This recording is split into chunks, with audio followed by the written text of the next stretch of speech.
This is Jamie Drummond for Good Food Revolution. I am here today with Tina Gellie, content manager for Decanter magazine, who's joining us all the way from South Norwood in London, United Kingdom. How are you today, Tina? I am very well, thank you. I'm very well. How are you? I am fantastic, enjoying this Friday. Looking forward to the weekend very much. Oh, Now, yes. we are here to discuss your experiences of this year's International Cool Climate Chardonnay Celebration, aka I I4C. foresee. Yes, 2023. Now, you were born in Canada and left when you were 9 years old. But can you remember your first experiences of Canadian wine? Yes, I'm from Ottawa. Hello to all the Ottawa listeners out there. Um, yes, so there was no Canadian wine for me when I was nine. In fact, I don't recall any wine at all in my parents' house. There was some brandy and some scotch I can recall in a drinks cupboard. How very But convenient. Yes, yes, CC and dry, I'm sure. exactly. Um, but no, I think my first taste of Canadian wine was probably like most people's um, outside of Canada and maybe even inside of Canada, which was ice wine. Right. And I'm going to say that was probably sometime in my 20s. Um, by which stage I was living in Australia. Uh, my family emigrated. We emigrated to Australia when I was nine, and so I would suspect that I might have had an ice wine at something in at an event in Australia, but it wasn't until I probably started working in the wine industry and probably over here in the UK before I had a what I would call a good Canadian still wine. Now, how did you start working in the wine industry? Good question. Very long question. So I'm a journalist by trade. I did a university degree in journalism in Oh, Australia and then worked in newspapers for about 10, 12 years. Moved over to the UK, continued to work in newspapers, and then um, decided that, doing night shifts, editing the Times and things like that was probably not the way to sort of meet new people in the UK. right. So I applied to various magazines Mhm. thinking, oh, that might be the way to go. And then it just ended up being a wine magazine. And when I was in Australia, I lived in Adelaide. So I did do a few, got into wine that way um, by visiting the wine regions and sort of working out what I liked by default, then doing like a little basic course.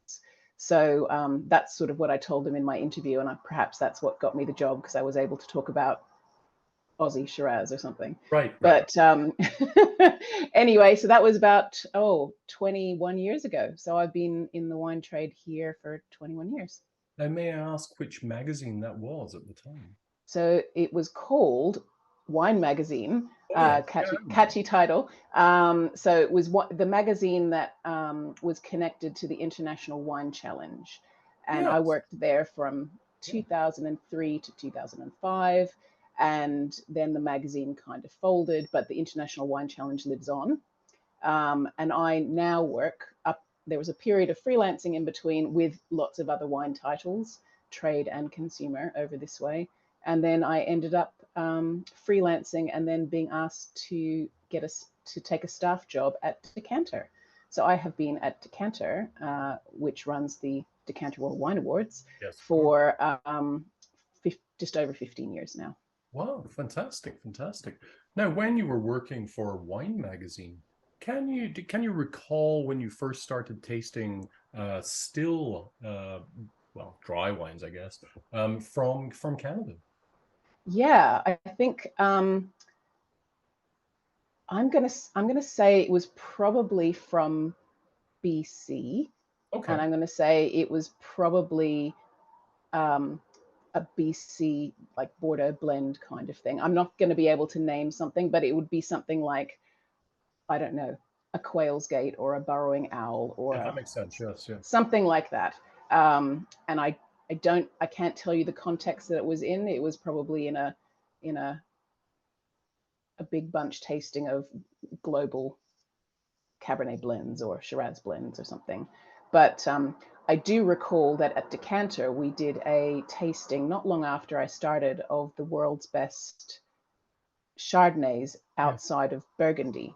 Mm-hmm. And a winery called Meyer, Meyer, from BC, Yes, I know them, actually did super well. And that kind of got me thinking, oh, okay, well, this is good. Canada's sort of starting to take some top awards here.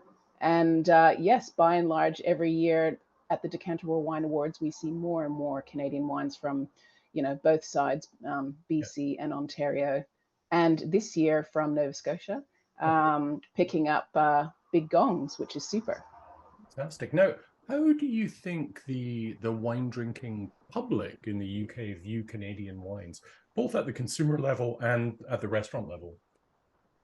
Yeah, it's an interesting question. I think the difficulty for the UK, and I would say for many regions outside Canada or outside the United States as well, is that we just don't see like very many of them. Right. The cost of sending wine over here is just, the markup that a Indeed. wine that would be affordable at the LCBO, for example, by the time it comes here, when compared to, say, a Chilean Pinot or a Bourgogne Pinot, it just, you kind of look at your wallet and go, well, why would I do that? But certainly, from the Taste Canada events that we have annually in May at Canada House in London, Yes. you can see that the quality year on year is just improving and improving. And it definitely, I can say on behalf of all the wine media, it's one of our favorite tastings of the year because it just really has so many surprises, and it's really well organized, and yeah, some really good gems. So I guess in restaurants, I think ice wine might be on a list. Maybe you'd be lucky if you saw a couple of still wines on the bigger restaurant wine lists. In uh, in a shop, I think I was super excited in Aldi, which is one of our budget supermarkets here. They had a Canadian Riesling, off-dry Riesling, Okay. which was super. I was very happy to recommend that because A, it was good, and B, it was Canadian, and you don't often see, Yes. a Canadian still wine certainly in a budget supermarket. Um, and look, there's a couple of other things. There's a few producers who have the volume enough that can export, that you know are on shelves. So I've been over here for 27 years, so it's hard for me to look at it through UK optics. But is Canadian wine still seen as being kind of exotic because there's not much of it on the shelves? A little bit. I mean, it's I think I mentioned to somebody at I4C, it's a little bit like Switzerland. You guys know your wines are good enough that you just drink them all yourselves. You don't actually Right. need to export them. So they are kind of exotic in the way that, the grape varieties are not exotic, but seeing one is a rare thing. And I guess in the same vein, for the really top stuff, being able to afford one is also a rare thing. Sure. Um, but when the quality, certainly for Pinot Noirs and Chardonnays in Ontario, the quality is certainly improving to that of some good Burgundy. So there's no reason for them to not be that price. It's just whether the lay person can afford them. Understood, understood. So what were your takeaways from I4C this year? Well, it was my first visit. So, despite being born in Ottawa, as I said, I had not actually been to, um, that area. Certainly hadn't been to the wine regions of Canada Right, I see. on Eastern Canada. So it was really nice to see. I went up in a helicopter so I could see the bench and how all the different appellations work together with the lake, and that rate made a whole lot of sense. Oh, they gave you Um, that treatment, I see, the helicopter ride. Look, Yeah, I had a helicopter ride. That was pretty cool. um, and yes, and then met a lot of good producers. It's always nice to not only taste the wine, but to taste the wine in situ with the winemaker, with the vineyards, and sort of seeing how everything interacts together. Um, and at the event itself, which was super well organized. Yes. Really, really interesting, in-depth looks at in the master classes, and then obviously a great range of wines to be had at the self-pour tables afterwards. So I think I was just really impressed to see not only the depth of the Ontario wines present there, but it was great to see, you know, wines from BC coming over, which was great. Like Black Hills, I really enjoyed their wines. Blomidon from Nova Scotia, loved their wines. I tasted my first Quebec Chardonnay, which was very nice. I tasted my first Ontario Ottawa Valley Chardonnay, which was also nice. And then, of course, yeah, a smattering of people who took the time, and it was great to come over, you know, internationally. So people from France and from Germany and from New Zealand. So that was it was really an international affair. Now, were there any particular producers from Ontario that really stood out for you? Yeah, I think I remember them being the producer that surprised me the most, in that I hadn't heard of them before at Taste Canada, and then I was happy to see that that was fulfilled when I met them in person. That was Cloudsley.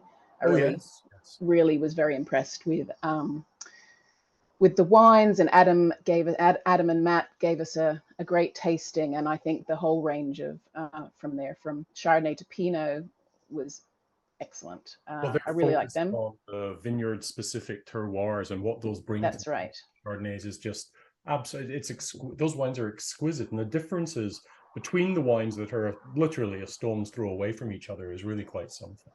Absolutely. And I don't think, you know, that gets explained any better than visiting Mary and Thomas Batchelder and tasting their absolutely huge range of wines with tiny little parcels. So yes, that was a dream visit. That was great. And it's always nice to see them. And who else? 30 Bench. I really liked visiting them. I liked their whole range of things, from Rieslings, Cabernet Francs, and Chardonnays. Malivoire was my last visit, and we tasted some really interesting things and different grape varieties that I'd tasted throughout the week. Leaning Post Chardonnays were excellent. Who else? Stratus. We had a good vineyard tour in Stratus and tasted a whole bunch of cool stuff and some experimental things as well. Your haunted hayride. That's right, the hayride. That was pretty fun. There was no hay and it wasn't haunted, but it was a ride through the vineyards. It was a ride through the vineyards on quite a humid day. Yes. But yes, that was nice. It was nice to, you know, it's always good to get in the vines and see what's happening. Speaking of Stratus, they sent me a bottle of an Ancestral 16 grape field blend, which was absolutely wonderful. It was one of their trials range, so just the experiments they're doing. It was delicious. It was, you know, when you have a field blend, you know, like one of those Austrian field blends, sometimes all the grapes get lost in the mix. But I think I was imagining it last night. That I could almost. Oh, I taste that one. I can taste that one. Yes, yeah. But they all brought something interesting to the mix, and it wasn't just a mess. It was actually quite coherent as a wine. I really enjoyed it. I think that's the beauty of a proper field blend, when everything is co-planted, that it does, you know, nature naturally makes it coherent. It's not like blending in the winery, when maybe you might go, well, it hasn't quite meshed yet, the Cabernet with the Shiraz, or the Merlot with the Cabernet, whereas a field blend is kind of naturally works itself out about what's going to be dominant or not. Oh, I was most impressed. So have you found yourself pining for Cool Climate Chardonnay since you left us? I have. I've been in touch with Magdalena and Andrea at Wines of Ontario, and I've been telling them that, you know, it's not going to be long before I'm back again to drink some more good, you know, Cool Climate Chardonnay. But hopefully it won't be too long before I can get my hands on some here. Superb. Well, it was a pleasure to meet you at I4C, and thank you very much for joining us at Good Food Revolution today. Thank you very much. Have a good day. Excellent. Have a great weekend. See ya.